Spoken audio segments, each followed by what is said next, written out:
প্রিয় শিক্ষার্থীরা, আশা করি তোমরা যেখানে আছো সবাই ভালো আছো। তোমাদের এই উদ্দেশ্যে আজ আমি ন্যারেশন নিয়ে একটি ক্লাস নেব, যে ক্লাসটা তোমাদের অনেক কিছু শেখাতে হয়তো সহায়তা করবে।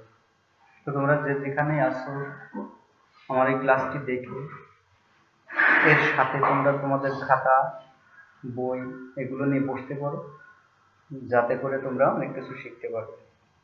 তো ঠিক আছে, তো চলো আজকে আমরা ন্যারেশনটা নিয়ে আলোচনা করি। ন্যারেশন মনে হচ্ছে উক্তি। ন্যারেশন মানে কি বললাম? উক্তি। মনে করি যে আমি কিছু কথা তোমাদের সামনে বলতেছি, আবার মনে করো আমার যে কথাগুলো তোমরা শুনে তোমরা অন্যদের কাছেও কিন্তু তোমরা এই কথাগুলো বলতেছো। আমি একটা কথা আমার মধ্য দিয়ে বলতেছি, আবার আমার কথাটা দেখা যাচ্ছে তোমরা কি করছো, তোমাদের মধ্য দিয়ে অন্যদের কাছে কিন্তু আবার উপস্থাপন করতেছো। তো এই কথাগুলো কিন্তু বিভিন্ন ভাবে হয়, দুইটা ভাবে এটা আমরা ভাগ করতে পারি। একটা হচ্ছে নিজে, আর একটা হচ্ছে অন্যের মধ্য দিয়ে, তাই না? তাহলে দেখা যাচ্ছে ন্যারেশনটাকে আমরা কি করতে পারি, দুই ভাগে ভাগ করতে পারি। তো ন্যারেশনটা কি, অর্থাৎ উক্তি, কোনো বর্ণনা বা উক্তি, এটাকে কিন্তু আমরা কি করি, দুইটা ভাগে আবার ভাগ করি। যেমন ডাইরেক্ট ন্যারেশন আর একটা হচ্ছে ইনডাইরেক্ট ন্যারেশন। ডাইরেক্ট ন্যারেশন মানে হচ্ছে প্রত্যক্ষ উক্তি, আর ইনডাইরেক্ট মানে হচ্ছে পরোক্ষ উক্তি। তো বিভিন্ন ভাবে আমরা কি করি, এই ন্যারেশন গুলোকে পরিবর্তন করার চেষ্টা করি। বিগত যে ক্লাসগুলো হয়েছে তোমাদের, সেই ক্লাসগুলোতে কিন্তু তোমরা এগুলো নিয়ে আলোচনা করেছো, তোমরা শুনেছো, অনেক কিছু শিখেছো। তারপর আজকে যে ক্লাসটা, এটা তোমাদের আরো অনেক সহায়ক হবে বলে আশা রাখি। তো আমার কি করতে হবে, যে ডাইরেক্ট ন্যারেশনে দেওয়া থাকে আমাকে ইনডাইরেক্টে করতে হবে। প্রশ্ন প্যাটার্ন কিন্তু সেরকম থাকে এবং সেরকম করা থাকে, যে আমরা তোমাদের প্রশ্নে দিয়ে দিলাম একটা ডাইরেক্ট ন্যারেশন, সেটাকে তোমরা ইনডাইরেক্টে পরিণত করো, এরকম।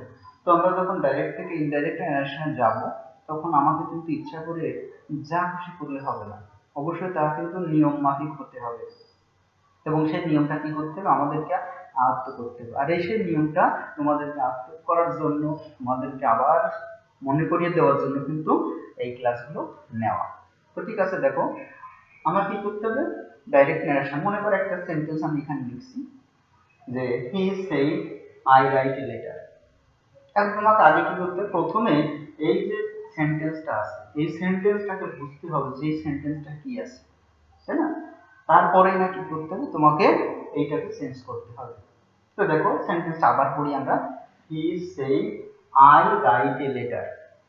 দেখো এর ভিতরে কিন্তু অনেক ভাগ আছে, অনেক ভাগ আছে। যেমন দেখো হি সেড, এখানে একটা কমা দেওয়া আছে, তারপর আবার ইনভার্টেড শুরু আছে, আই রাইট এ লেটার, তাই না? এটাও দেখো একটা ইনভার্টেড কমা দিয়ে কিন্তু ঘিরা আছে। এর কিন্তু আলাদা আলাদা করে দুইটা নামও আছে। কি আছে? আলাদা আলাদা করে দুইটা নাম কিন্তু আছে। দেখো হি সেড, আমরা যখন এটা কি করব, মাথার ভিতরে নিয়ে আসবো যে হি সেড এখানে কি কি আছে, তাহলে তোমরা কিন্তু আগে থেকে অবশ্যই একটা জিনিস শিখে আসছো যে হিটা কিসের ভিতরে আছে, নিশ্চিত এটা একটা সাবজেক্ট।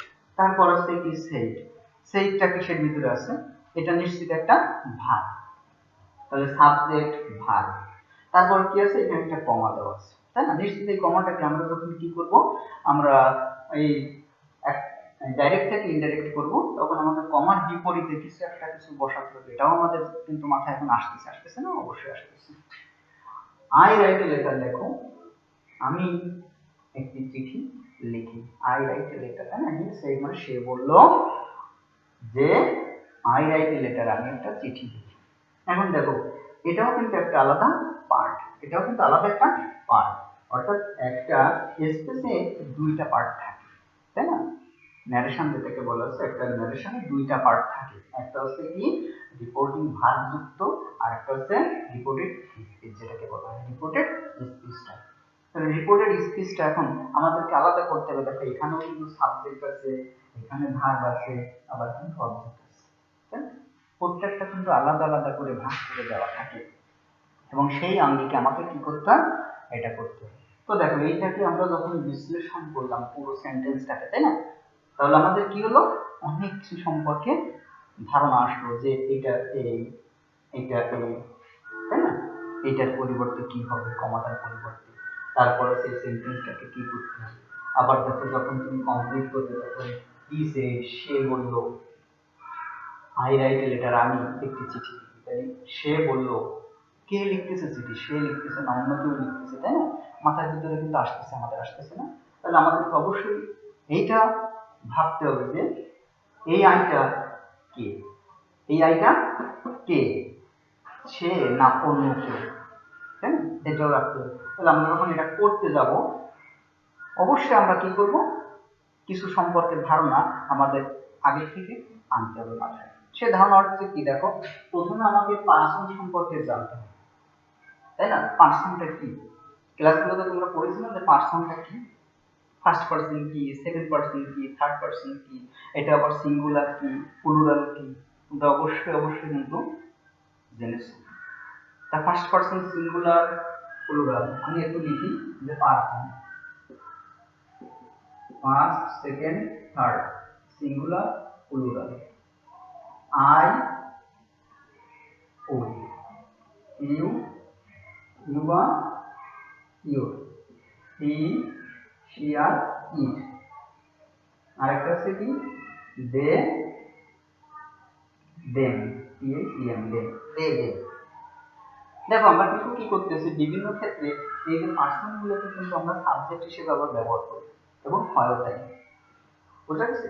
যখন আমরা কি করবো, এই যে কমপ্লিট করবো তখন আইটা কি হয়ে যাবে, তাই না? আই এর পরিবর্তে আইটাকে ফলো করবো, অবশ্যই আইটা কিন্তু তখন ফলো করবে হি, তাই না? তাহলে আমাদের কি করতে হবে বলতো, পার্সন সম্পর্কে কিন্তু সম্পূর্ণ একটা আইডিয়া রাখতে হবে। তারপরে দেখো সেন্টেন্স, তাই না? অর্থাৎ আমি কিন্তু এটা করতে যাওয়ার আগে আমি তোমাদেরকে জাস্ট বোঝাচ্ছি আমাদের কোন জিনিসগুলোকে হাত দিতে হবে এরপরে, তাই না? সেই জিনিসগুলো আগে আমরা দেখি। দেখো সেন্টেন্স, তাই না?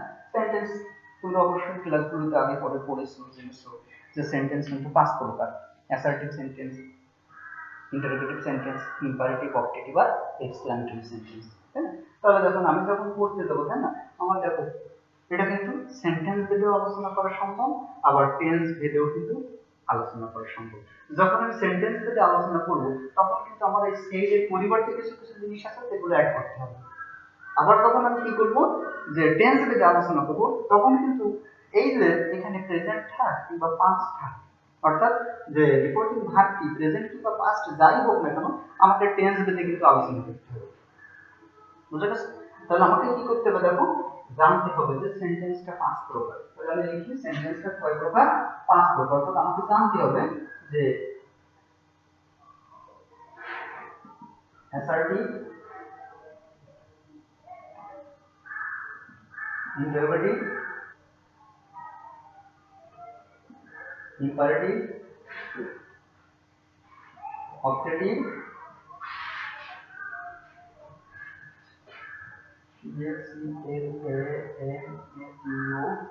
এক্সক্লেমেটরি।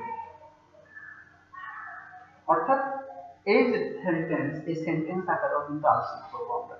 তাহলে আরেকটা আছে কি টেন্স, তাই না? টেন্সের স্ট্রাকচার, টেন্স মানে কি, কাল, তাই না? ক্রিয়া সংঘটিত আর বিভিন্ন সময়। তাহলে টেন্সও কিন্তু দেখো আমরা কয় ভাগে ভাগ করেছি, টেন্সটাকে আমরা 12 ভাগে ভাগ করেছি। এর ভিতরে আবার দেখো প্রত্যেকটা চারটা চারটা ভাগ আছে: প্রেজেন্ট, পাস্ট আর future, present indefinite, present continuous, present perfect, present perfect continuous. ঠিক তেমনি পাস্টের বেলাও তাই আর ফিউচারের বেলাও কিন্তু তাই। ঠিক ওই সেন্টেন্স এর মত টেন্সও কিন্তু আমরা এখানে অ্যাপ্লাই করব। তারপর দেখো সাম ওয়ার্ডস, অর্থাৎ কিছু নতুন নতুন শব্দ, যে শব্দগুলো দেখা যাচ্ছে নাও থাকলে দেন হয়, টুমোরো থাকলে কি হয়, তারপরে মনে করো যে ইয়েস্টারডে থাকলে কি হয়, তাই না? কিছু ওয়ার্ড আছে যে ওয়ার্ডগুলো তোমরা ক্লাসগুলোতে শুনেছো, সেভাবে কিন্তু আমরা এটা কমপ্লিট করতে পারি। তাহলে আমরা দেখো অনেক কিছু জানার পর আমরা কি করতে পারবো, আমরা এই ডাইরেক্ট নারেশন থেকে ইনডাইরেক্টলি করতে পারবো, তাই না? অর্থাৎ একটা সেন্টেন্স ডাইরেক্ট থেকে ইনডাইরেক্ট করতে গেলে আমাকে অনেক কিছু বিশদ ভাবনা ভেবে অনেক কিছু নিজের ব্রেন থেকে সলভ করে তারপর আমাকে কিনা এটাতে হাত দিতে হবে, তাই না? ইচ্ছা মতো করলে তো আর হবে না। ওই যে ফার্স্টে বলে আসছি আমি যে এটা করতে গেলে তোমাকে নিয়ম অনুযায়ী এগোতে হবে, তাই না? নিয়ম ছাড়া কোনো কিছু সম্ভব না। তো তাহলে দেখা যায় আমরা কি করলাম, এই সেন্টেন্সটাকে এখন কি করব, ইনডাইরেক্টে পরিণত করব। তাহলে কি লিখতে পারি দেখো, আবার সে গোড়ায় ফিরে আসলাম, যে হি সেড, কমা দেওয়া আছে, আই রাইট এ লেটার, আমি একটি চিঠি লিখি। তাহলে দেখো নিশ্চিত এটা ভার্ব আছে, কোন টেন্সে আছে এটা জানো তোমরা?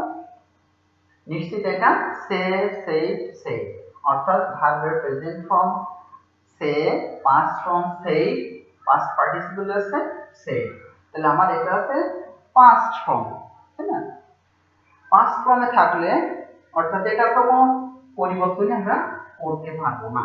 যদি এখানে সেড টু থাকতো তাহলে আমরা একটা কিছু পরিবর্তন করতে পারতাম। এইখানে যদি শেষ থাকতো তাহলে কিছু পরিবর্তন করতাম না।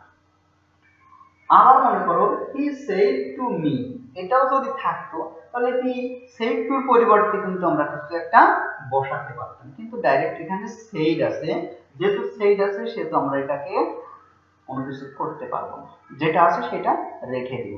তাহলে আমি এখন এটা লিখি যে হি সেড। সবসময় মনে রাখবা যে আমরা প্রথমে করতে যাচ্ছি সেন্টেন্স অনুযায়ী, অর্থাৎ অ্যাসার্টিভ সেন্টেন্সটা নিয়ে একটু আলোচনা করি আমরা। অ্যাসার্টিভ সেন্টেন্সটা কি? যে সেন্টেন্সে কোনো কিছু বিবৃতি বা বর্ণনা প্রদান করা বোঝায় সেটা হচ্ছে অ্যাসার্টিভ সেন্টেন্স। দেখো তো সে একটা বর্ণনা করতেছে, যে সে কি করতেছে, সে একটা চিঠি লিখছে, তাই না? অর্থাৎ সে একটা চিঠি লেখে, এরকম কিছু পাঁচটা আছে যে একটা চিঠি লিখেছে, তাই না? এরকম কিছু প্রকাশ করতেছে। তাহলে হি সেড আমরা কিন্তু প্রথমে করতেছি অ্যাসার্টিভ সেন্টেন্স, অ্যাসার্টিভ সেন্টেন্সটাকে ডাইরেক্ট থেকে ইনডাইরেক্ট করতে গেলে কি করতে হয় আমরা সেটা করতেছি। তাহলে হি সেড অ্যাসার্টিভ সেন্টেন্সের ক্ষেত্রে শুধুমাত্র কমাটা উঠে গিয়ে পরবর্তীতে অন্যান্য যেগুলো আছে আমরা কিন্তু সেটা বলে দিয়ে দেবো, ঠিক আছে? তাহলে হি সেড দ্যাট, আইটা কে বলো তো? হি সেড সে বলেছিল, আই রাইট এ লেটার আমি একটি চিঠি লিখি, তাই না? সে বলেছিল যে সে, কি বললাম বলো তো, সে বলেছিল সে, তার মানে সে মানে কি, এখানে কি আছে, যেহেতু হি সেড দ্যাট হি, আমার এখানে টেন্সগত একটা ব্যাপার আছে। এটা যদি পাস্ট হয় তাহলে আমাকে কিন্তু অবশ্যই পরের যে সেন্টেন্সটা আমরা কমপ্লিট করে লিখবো, অর্থাৎ সাবজেক্ট প্লাস ভার্ব লিখবো, তখন কিন্তু আমাকে পাস্ট ফর্মে দিতে হবে। তাহলে he said that he wrote, W R O T E, he wrote a letter.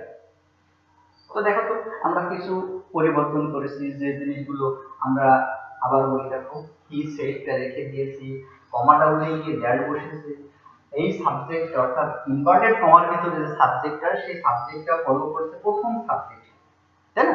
অর্থাৎ এর যে সাবজেক্ট, এই সাবজেক্টটা ফলো করতেছে কোনটা সাবজেক্টকে, রিপোর্টিং ভার্ব যুক্ত যেটা আছে সেই সাবজেক্টটিকে। তাহলে হি আমরা দিতে পারি, দিলাম। এবার দেখো সেড যদি থাকে, তাই না? সেড নিশ্চিত একটা টেন্স, এটা হচ্ছে পাস্ট টেন্স। আমাকে এরপরে যদি কোনো ভার্ব থাকে সেই ভার্বটাকে কি করতে হবে বলো তো, আমাদেরকে পাস্ট ফর্মে রূপান্তর করতে হবে। আমরা ঠিক সেভাবে এটা করে দিলাম। এটা কি ক্লিয়ার? তোমাদের বুঝতে অসুবিধা আছে? যদি থাকে দেখো আবার আরেকবার বলতেছি, রিপিট করে তোমরা একটু বোঝার চেষ্টা করো। একটা সেন্টেন্স দেওয়া থাকলো ডাইরেক্ট, সেটা কিন্তু দুইটা পার্ট, একটা আছে রিপোর্টিং ভার্ব আর একটা আছে রিপোর্টেড স্পিচ, তাই না? ভার্ব যুক্ত আছে, সেটা ভিতরে সাবজেক্ট কিন্তু থাকে। আমরা যখন এটাকে কি করব, ইনডাইরেক্টে রূপান্তরিত করব, তখন আমরা কি করব, প্রথম যে রিপোর্টিং ভার্ব যুক্ত যেটা সম্পূর্ণটা লিখে রাখবো। এখানে একটা পরিবর্তন আমরা হয়তো করতে পারতাম যদি সেড টু থাকতো, তাই না? সেড টু থাকলে আমরা পরিবর্তন করতে পারতাম, যেহেতু সেড আছে সেহেতু আমরা কোনো পরিবর্তন করব না, সেডটাকে রেখে দেব। আমরা কি করতেছি, এটাকে আগে আমরা টেন্সগত না, আমরা আগে সেন্টেন্সগত দিক থেকে এটার পরিবর্তন করতেছি। তাহলে যেহেতু সেন্টেন্সগত দিক থেকে, তাহলে নিশ্চিত এটা যে কোনো একটা সেন্টেন্স আছে, তাই না? অর্থাৎ রিপোর্টেড স্পিচটা একটা সেন্টেন্সের ভিতরে আছে, সেটা হচ্ছে কোন ধরনের সেন্টেন্স, অ্যাসার্টিভ সেন্টেন্স। তাহলে অ্যাসার্টিভ সেন্টেন্সটা কি সেটাও কিন্তু আমি বলে দিয়েছি। ঠিক অ্যাসার্টিভ সেন্টেন্স যদি থাকে তাহলে কি হচ্ছে, কমাটা উঠে গিয়ে দ্যাট বসে, আমি ঠিক দ্যাটটাকে বসিয়ে দিয়েছি। তারপরে কি আছে দেখো, এইখানে রিপোর্টেড স্পেসের ভিতরে কিন্তু আবার দেখো সাবজেক্ট ভার্ব আর অবজেক্ট এই জাতীয় কিছু আমরা কিন্তু এখানে লক্ষ্য করতেছি। তাহলে দেখো আমরা যখন এটা কি করব, দ্যাট এর পরে বসাবো, তাই না? দ্যাট এর পরে কি করতে, দ্যাট কনজাংশন দ্বারা যুক্ত করতেছি, তাহলে আমাকে আলাদা করে সাবজেক্টও আনতে হবে, আবার কি করতে হবে, ভার্বটাকেও বসাতে হবে, প্লাস বাদ বাকি অংশ তো দিতেই হবে। তাহলে আমাকে কি করতে হবে, অবশ্যই দেখতে হবে যে এই যে সাবজেক্ট, এই সাবজেক্টটা ফলো করবে কাকে, অর্থাৎ রিপোর্টিং ভার্বের যে সাবজেক্টটি আছে সেই সাবজেক্টটিকে ফলো করবে। আমরা ঠিক সেটা দিলাম, হি সেই দ্যাট হি মানে সে। তারপর দেখো যে ভার্বটা আছে সেই ভার্বটাকে আমরা কি করতেছি, টেন্সগত রূপ দিচ্ছি। অর্থাৎ এখানে যদি আমাদের প্রেজেন্ট টেন্স থাকতো তাহলে আমরা কোনো পরিবর্তন করতাম না, এটা কিন্তু নিয়মে আছে। কিন্তু এখানে পাস্ট টেন্স আছে বিধায় আমরা কিন্তু অবশ্যই পরে পাস্ট টেন্সটা ব্যবহার করব। তাহলে রাইট, রোড, আমরা রোডটাকে দিয়েছি, বাদ বাকি যে অংশটা আছে আমরা সেটা লিখে দিয়েছি। ঠিক আছে, তারপরে দেখো ইন্টারভেলিং সেন্টেন্স একটা উদাহরণ দিয়ে আমি তোমাদেরকে বোঝানোর চেষ্টা করতেছি। দেখো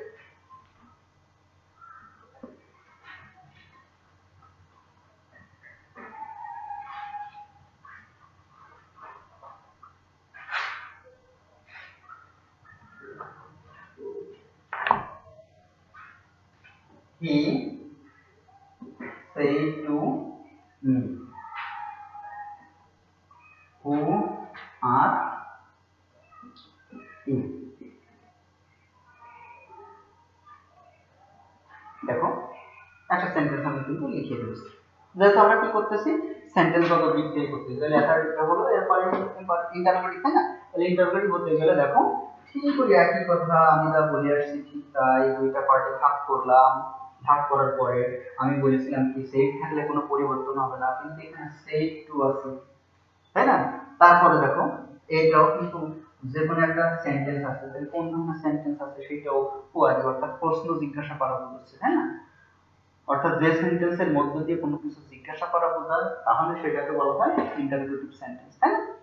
তাহলে আমরা এটাকে যদি করতে যাই তাহলে আমাকে অবশ্যই কি করতে হবে, আগে জানতে হবে যে আমাকে এটা কমাটা উঠে গিয়ে কি বসে, তোমরা মনে করো যে এই জাতীয় সেন্টেন্স থাকলে কি বসে সেটাকে কিন্তু জানতে হবে। তো আমি একটু লিখে দেখো, সাথে সাথে তোমরা অবশ্যই জানতে পারবে। কি সেই টুর পরিবর্তে দেখো হু আর সে জিজ্ঞাসা করলো না, সে আমার কাছে জিজ্ঞাসা করলো, মনে করো যে স্যার আপনার নাম কি, এরকম হতে পারে। তাহলে সে জিজ্ঞাসা করেছিল আমার কাছে আমার নাম কি, এরকম অর্থে ব্যবহার করে। অর্থাৎ জিজ্ঞাসা করা বোঝাচ্ছে, জিজ্ঞাসা করা মানে কি, আস্কড, জিজ্ঞাসা মানে আস্কড। তাহলে he asked me, A S K E D, asked. বহু আমি আস্কড দিলাম কেন, কারণ কি দেখো সে সেই সে, তাই না? সে থেকে সেই পাঁচটি, তাই না? আমি আস্ক দিতে পারতাম, আস্ক না দিয়ে আমি আস্কড দিয়েছি, ইডি যোগ করে দিয়েছি, কারণ আমাকে টেন্সের নিয়ম এটাকে করতে হবে, অর্থাৎ এটা পাস্ট টেন্সে আমাকে পাস্ট ফর্ম দিতে হবে। তাহলে he asked me, he asked me who am I.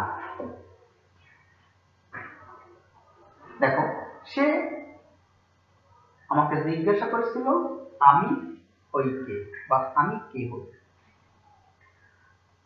আমি কি করেছি, কমাটা উঠাই দিয়ে কিন্তু কোনো কিছু দিইনি বা দেওয়া যাবে না এরকম একটা অর্থ। অর্থাৎ কমাটা কোথায় উঠাতে যাবে, কিভাবে দিতে হবে সেই জিনিসটাও কিন্তু আমি বলে দিচ্ছি, শুধুমাত্র অ্যাসার্টিভ সেন্টেন্সের ক্ষেত্রে সম্ভব। আর এই জাতীয় ক্ষেত্রে he asked me who am I, অর্থাৎ এখানে কিন্তু হুটাকে রেখে দিলাম, হুটাকে রেখে দিলাম কেন, এটা কিন্তু আবার দেখো ইফ বা ওয়েদার দ্বারাও কিন্তু যুক্ত হয়, ইফ বা ওয়েদার দ্বারা যুক্ত হয়। কখন হয়, ডাব্লিউএইচ যুক্ত ওয়ার্ড, আমরা তো পড়ে আসছি, তাই না? ডাব্লিউএইচ, ডাব্লিউএইচ মানে কি কি দেখো তো একবার একটু বলি, তোমরা খেয়াল করো। হু, হোয়েন, হোয়ার, হাউ, এই জাতীয় যে ওয়ার্ডগুলো আছে সেগুলোকে বলা হয় কিন্তু ডাব্লিউএইচ।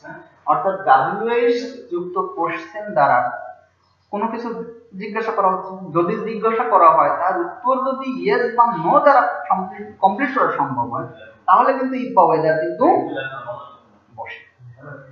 কিন্তু ডাব্লিউএইচ যুক্ত ওয়ার্ড দ্বারা যদি কোনো উত্তর ইয়েস বা নো দ্বারা কমপ্লিট করা না বোঝায় তাহলে কিন্তু সেই জাতীয় ওয়ার্ড কিন্তু থেকে যায় এবং বাদবাকি অংশ অ্যাসার্টিভ হয়। বিষয়টা একটু আরেকটু বলি, হয়তো তোমাদের কনফিউশন আছে যেটা বুঝতে পারতেছি না। তাহলে দেখো, he said to me who are you.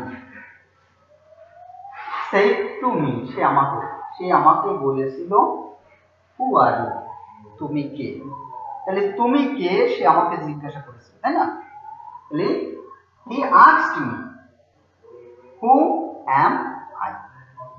আমি কি বলেছি, হু কেন রেখে দিচ্ছি তাও ব্যাখ্যা করে বুঝালাম। পরের বাদবাকি অংশ কি আছে, অ্যাসার্টিভ করতে হবে, ঠিক আছে?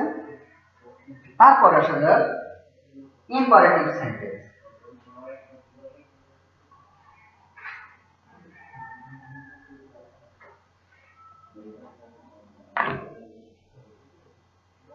Imperative sentence, he said to me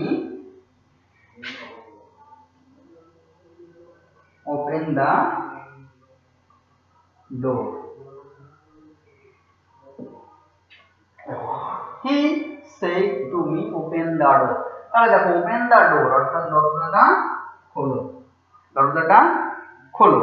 তাহলে দেখো ইম্পারেটিভ সেন্টেন্সটা কাকে বলে, আমি যদি একটু মাথা খাটাই তাহলে আমরা কিন্তু বুঝতে পারি যে ইম্পারেটিভ সেন্টেন্সটা কি, অর্থাৎ কাকে বলে বলো তো? যে সেন্টেন্সের মধ্য দিয়ে কোনো আদেশ, অনুরোধ, উপদেশ, নির্দেশ এই জাতীয় কিছু বোঝায়। এখানে তো প্রত্যেকটা আবার ইংরেজি আছে, তাই না? অর্থাৎ আদেশ, উপদেশ, নির্দেশ এই জাতীয় কিছু বোঝায়, সেই জাতীয় সেন্টেন্সকে কি বলে বলো তো? ইম্পারেটিভ সেন্টেন্স বলে।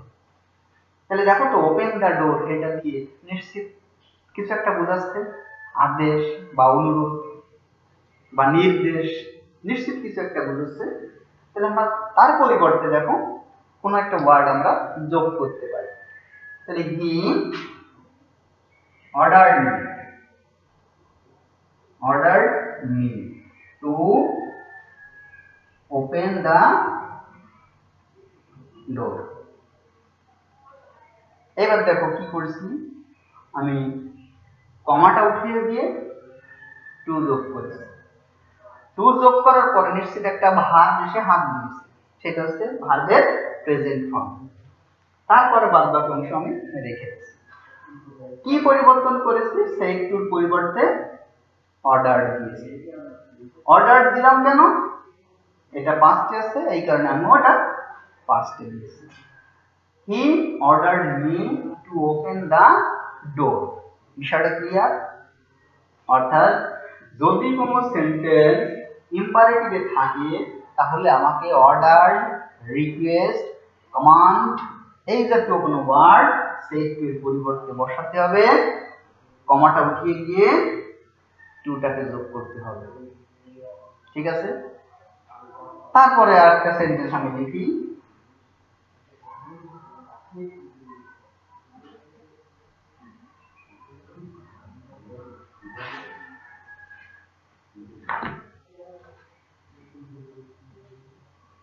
he said God blessed me.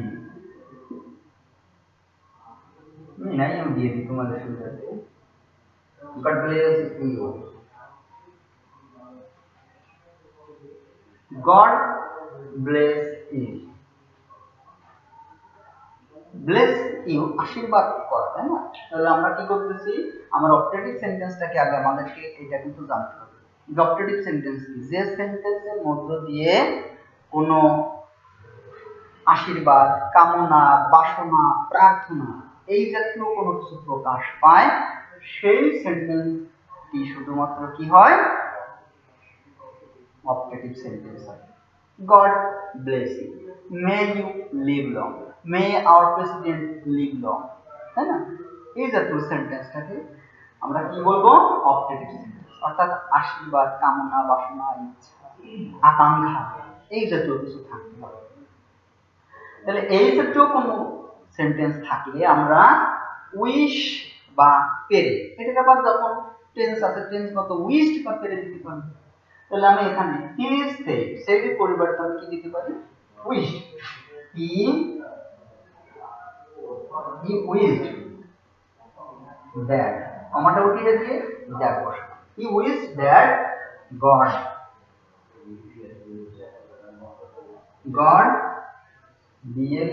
bless me. He wished that God bless me. এটাকে দেখো আমরা আবার আরেকটা জিনিস করতে পারি, মে গড ব্লেস ইউ। এটা করতে আমি এখানে মে দিয়ে যোগ করি, মে গড ব্লেস ইউ। তাহলে আমরা কিন্তু আরেকটা জিনিস শিখলাম যে মে দিয়ে আমরা কিন্তু যুক্ত করে দিলাম, দেওয়ার পরে হি উইশ দ্যাট গড, আমরা টেন্স কত tense my, M I G H T, God might bless me দিলাম। কেন মে আছে মাইট দিলাম? কারণ কি দেখো উইশ আছে বলে আমরা কিন্তু মাইটটাকে দিলাম। বিষয়টা ক্লিয়ার? তারপরে আরেকটা সেন্টেন্স আমরা লিখি, এক্সক্লামেটরি।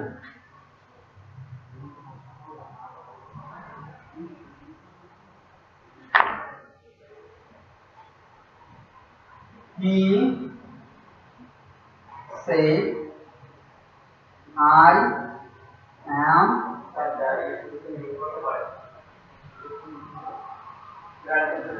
helpless.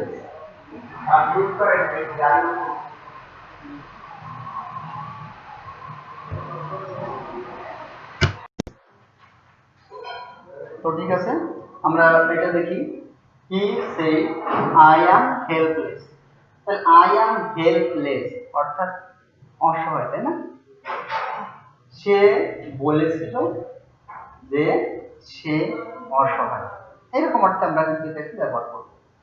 তাহলে হি সেড, আমরা একটা জিনিস মাথায় রাখি যে আমরা যখন কি করতেছি এক্সক্লামেটরি সেন্টেন্সে করতেছি, এক্সক্লামেটরি সেন্টেন্সে করতে গেলে আমরা একটা আনন্দ আর একটা হচ্ছে দুঃখ, এই দুইটা জিনিসের উপরে কিন্তু নির্ভর করে আমরা সেই এর পরিবর্তে কোনো কিছু দিতে পারি, তাই না? তাহলে দেখো সেটা হচ্ছে কি যে এক্সক্লেম উইথ জয় আর এক্সক্লেম উইথ সরো। তাহলে দুইটা জিনিস আমরা পাচ্ছি, আনন্দের ক্ষেত্রে এক্সক্লেম উইথ জয়, আর যদি দুঃখ বা হতাশা এই জাতীয় কিছু পায় তাহলে এক্সক্লেম উইথ সরো দেবে। কিসের পরিবর্তন? সেইডের পরিবর্তন। তাহলে হি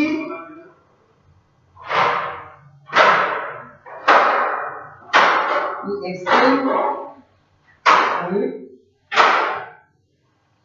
সরো, দ্যাটটাকে কিন্তু আমরা যোগ করব, তাই না? দ্যাট আই মানে কি, he was helpless, he explained with sorrow that he was helpless. তাহলে ঠিক আছে, এই জিনিসগুলো মাথায় রেখে তোমরা প্র্যাকটিস করো, এরপরে যেদিন আসবো সেদিন আমি তোমাদের সাথে টেন্সের বিষয়গুলো নিয়ে আলোচনা করব। তাহলে বই থেকে প্লাস এটা দেখে তোমরা চর্চায় রাখো যাতে তোমাদের ভালো কিছু হয়। তো সবাই ভালো থেকো, ধন্যবাদ সবাই।